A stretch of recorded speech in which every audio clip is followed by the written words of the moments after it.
for this book. I mean, he's only donating a very small percentage of that to charity, and yet he's always claimed that he wanted a private life. He just wanted to get on with his family life, and here we are having him trash the royal family. Or, you know, maybe...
the family we're talking about. They have a pop at them on Oprah, right, calling them a bunch of callous racists. Are they going to really do it all over again in a book? Do you know, if you don't want this book to succeed, if it irks you that much, stop talking about it. Hang on.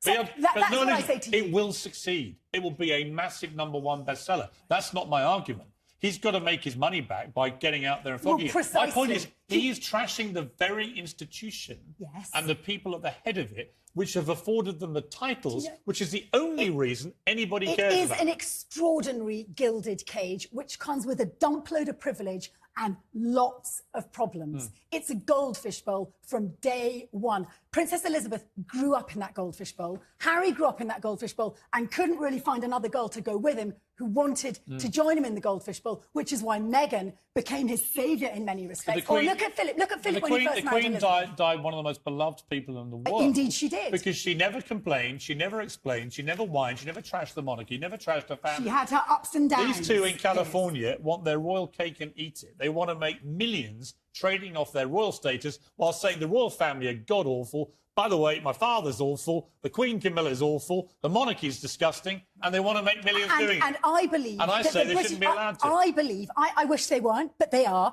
and I believe the British monarchy should be broad-shouldered enough to just let it wash over, because that is what will happen. And that's what the Queen would want.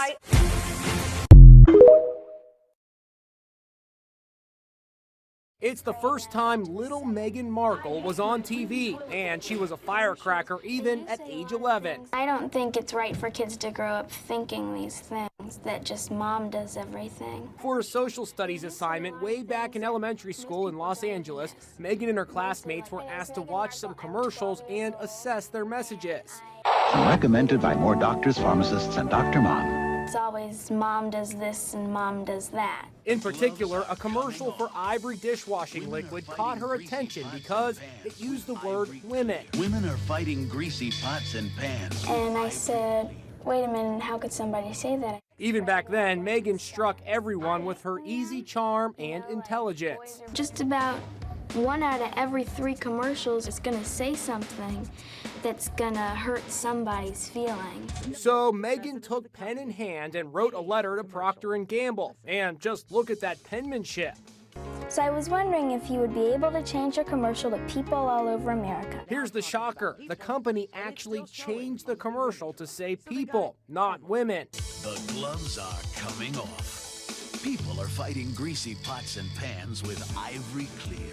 What Meghan did landed her on the cable show Nick News in 1993, hosted by Linda Ellerbee. It was absolutely clear that this young woman was strong in her beliefs. It didn't matter if she was 11 years old. She believed in women, she believed in her own power, and she wasn't afraid to reach out and say, I want my power, I want my rights. Good evening. Many years later, Meghan spoke about the Ivory dishwashing liquid commercial. At the age of 11, I had created my small level of impact by standing up for equality. Back in 1993, Meghan had these words of advice for fellow kids across America. If you see something that you don't like or offended by on television or any other place, write letters and send them to the right people, and you can...